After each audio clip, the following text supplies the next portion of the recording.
What you do is, if you want to desensitize someone to a fear of something, you have them imagine being in it and working on practicing surrendering to the fear or getting beyond the fear, relaxing and calming down. And so you're breaking, it's called inhibition. You start inhibiting that conditioning process because you're having the thought and you're choosing to not feel that emotion or begin to self-regulate a new emotion. And the research shows that if you do that properly, there are afferent fibers from the heart that go right to the amygdala, straight to the amygdala. And what it does is it shuts the lights out for fear. It lowers the volume for pain and suffering, and it cools off the circuits for that kind of tenacity and aggression. And what happens is you get this resetting of a baseline. And so now the person is more safe, that they're not anticipating the next threat, the next danger. They're not looking around the corner for the predator. Their body's not in that vigilance. Their body's more in the present moment. And so you begin to desensitize yourself when you confront the fear, or you confront the possible scenario, and you begin to choose a different emotion, or you break from that emotion. And because people do they do the opposite really well. They think about the worst thing that's going to happen to them in their lives, and then they say, no, it could even get worse. And they begin to emotionally feel the fear before it happens. And they're conditioning their brain and body to subconsciously become the mind of fear. Do it enough times, and your body is going to have a panic attack without you. Try as you may to control it with your conscious mind, you won't be able to because you programmed it subconsciously. And then you start worrying about the next time it's going to happen, and it's that very, very state of being that begins to create the next one. And so then the doctor says it's chemical imbalance in your brain. It's a hardware problem. Well, the insight doesn't change anything. And when you have that first panic attack and you're in the supermarket, the moment you feel that change in your inner state, you're looking around to see in your outer environment what's causing it. And you think it's an airplane or it's a supermarket.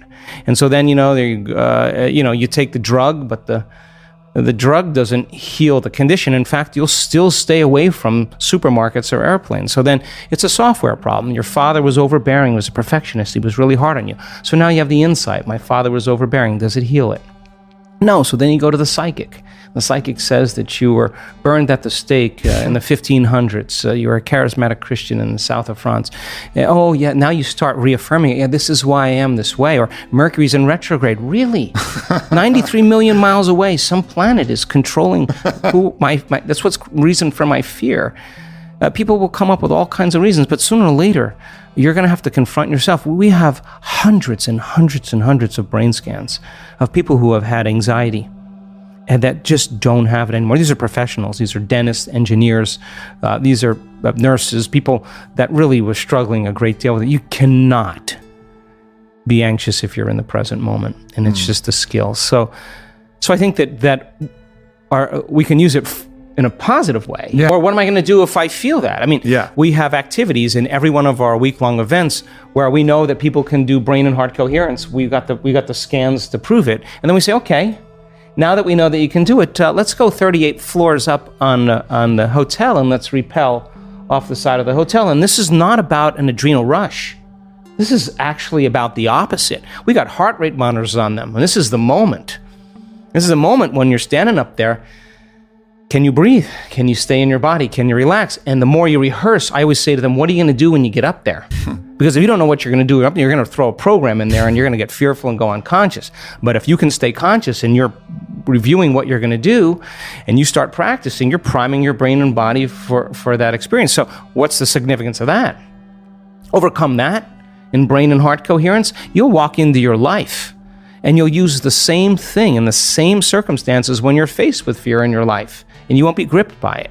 And if you just went off 38 floors in heart and brain coherence and you mastered it, you probably will look at the problems in your life as so much less intimidating than what you just did, and people leave their fears. So we want to put them in situations that would normally evoke a strong emotion or a program, and say, yeah, that's natural, that's normal, but what would supernatural do? So let's practice that. And so we have a challenge activity. That's where I just came from. And again, putting people in those situations where they don't think they can go any further, and then they go further.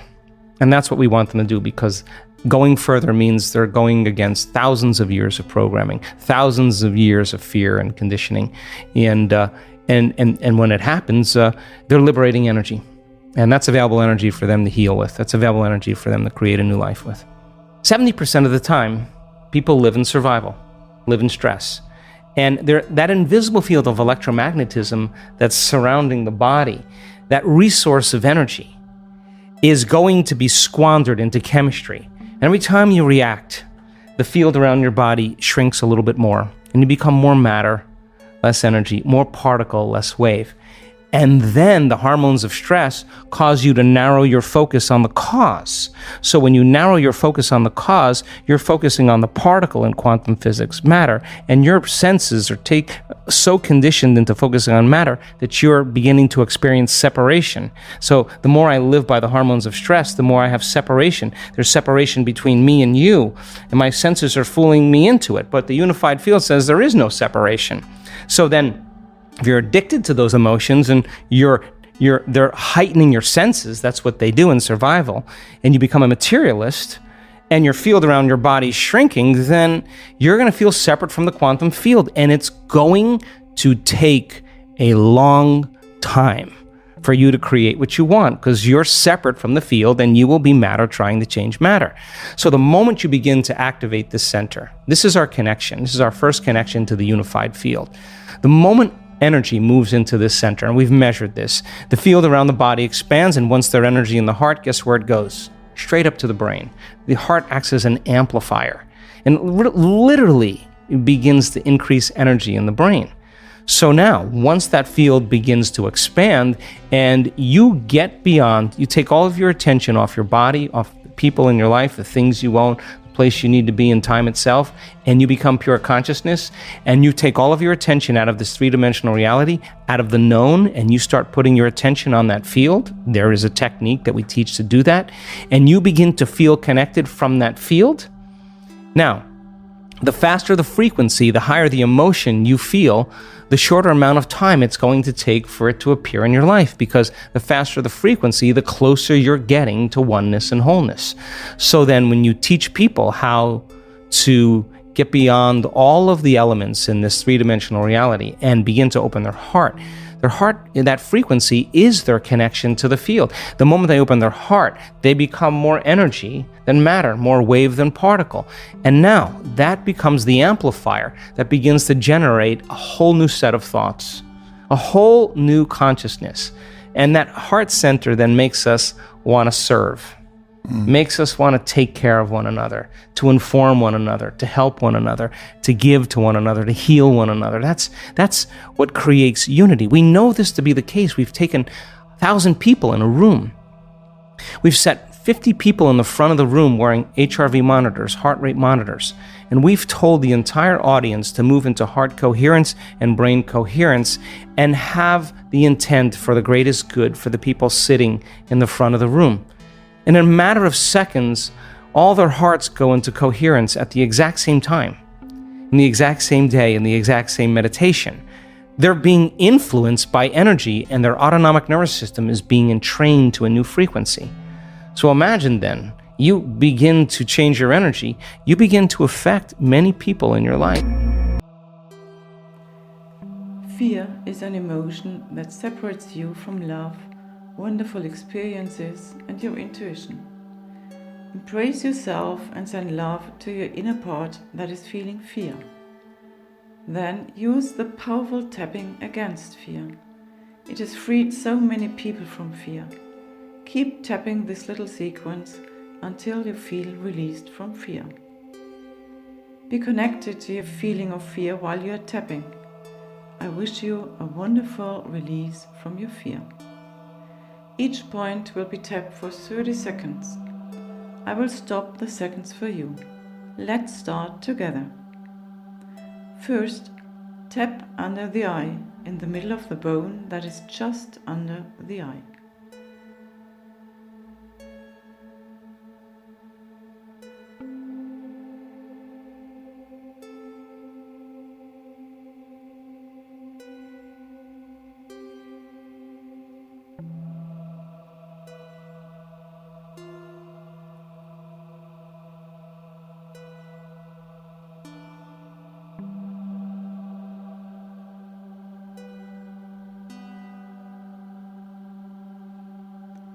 Second, tap a point on the side of the chest 10 centimeters below the armpit. The point may hurt a little.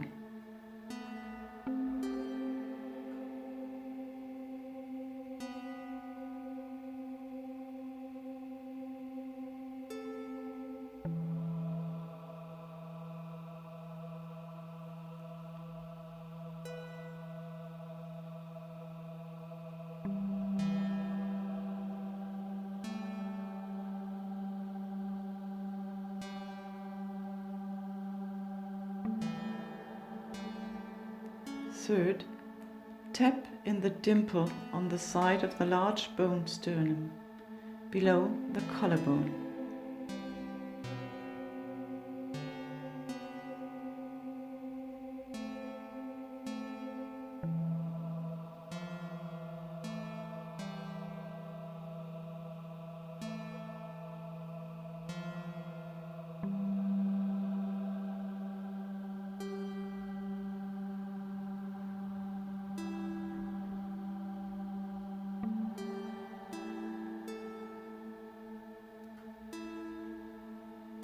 This is the end.